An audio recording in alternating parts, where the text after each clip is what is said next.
आप सभी के अंदर विराजमान मेरे परम पिता परमात्मा को मेरा कोटि कोटि नमन। कुछ लोग प्रश्न करते हैं, जब शुरू में वे भक्ति शुरुआत में करते हैं तो उनके अंदर हमेशा संशय और शंका बनी रहती है कि हम इतनी भक्ति कर रहे हैं, हम इतनी देर सुमरन कर रहे हैं, लेकिन हमें तो कुछ हो ही नहीं रहा है, हमें तो कुछ समझ में भी नहीं आ रहा है, मन भी भक्ति में उतना लगता नहीं है। तो मैं आप लोगों से सिर्फ एक ही बात कहना चाहती हूँ कि भक्ति मार्ग पर चल रहे हो। संसार में किसी चीज को पाने के लिए भी बहुत मेहनत करनी पड़ती है, तब जाके आपको उसका रिजल्ट मिलता है। तो भाई आप परमात्मा के रास्ते पर चल रहे हो, थोड़ा धैर्य, थोड़ी प्रतीक्षा तो आपको रखनी ही पड़ेगी। कबीर साहब कहते हैं, धीरे धीरे रे मना, धीरे सब कुछ होए, माली सींचे बाग को, ऋतु आए फल होए।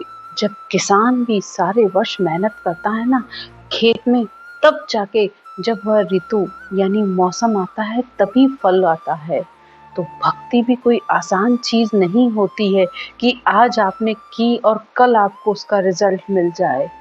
भक्ति मार्ग पर चलते हुए 3 बातों को हमेशा याद रखिए। पहली प्रतीक्षा, दूसरी परीक्षा और तीसरी समीक्षा। जब ये तीनों बातें होती हैं तब भक्ति अपनी चरम अवस्था पर होती है।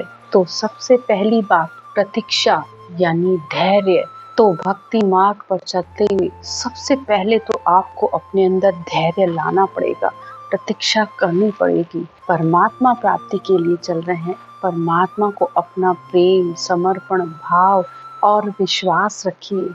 आप परमात्मा की भक्ति करेंगे और परमात्मा आपको ना मिले, ऐसा तो हो ही नहीं सकता।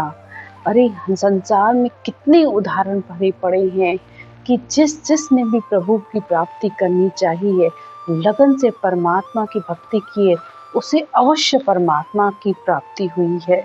सब संत बार बार इस बात को कह रहे हैं। माता शबरी के धैर्य को देखिए, पूरा जीवन उन्होंने राम जी की प्रतीक्षा में अपना निकाला, तब जाके अंत समय में उन्हें राम जी के दर्शन हुए। तो परमात्मा प्राप्ति के लिए अपने मन में विश्वास, धैर्य को बनाए रखिए, एक दिन अवश्य परमात्मा की प्राप्ति होगी। दूसरा परीक्षा, अगर भक्ति मार्ग पर चल रहे हो तो आपको परीक्षा अनेक देनी पड़ेगी। भाई आप संसार को छोड़ के यानी माया को छोड़ के ब्रह्म की रास्ते पे चल रहे हो, तो कोई आसान बात है, कोई मजाक है? अरे संसार में भी अगर कुछ प्राप्त करना चाहते हो या अपने किसी लक्ष्य की प्राप्ति चाहते हो तो कितनी परीक्षाएं देनी पड़ती है। संसार में हर कोई अपने अपने कारणों से जी रहा है, तो परमात्मा प्राप्ति के रास्ते पर चलोगे तो आपके जीवन में कोई न कोई बाधा के रूप में तो आएगा ही आएगा।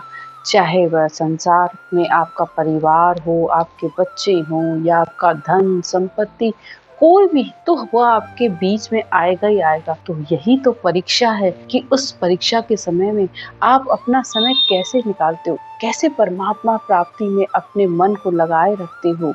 तो भक्ति मार्ग पर चलते हुए जितनी जल्दी आप संसार को समझ लें, आपके लिए उतना ही अच्छा है, ताकि आप परमात्मा की प्राप्ति उतनी ही जल्दी कर पाएंगे।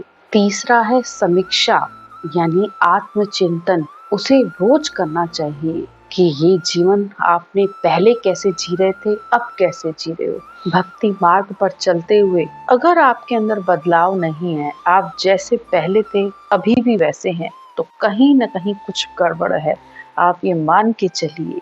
क्योंकि भक्ति करने के बाद, आत्मज्ञान के बाद ही तो मनुष्य को असल बुद्धि आती है, असल समझ आती है। वह पहले क्या कर रहा था, जो समय उसका बातों में, व्यर्थ के कामों में, फालतू के चिंतन में जाता था, अब वह उस समय को कैसे करता है। अब उसे रोज नियम से वह परमात्मा की भक्ति के लिए सहज में ही परमात्मा की भक्ति करते हुए वह संसार के भी सारे कार्य बल्कि और अच्छे तरीके से कर रहा होता है। तो ये सबसे बड़ा बदलाव है।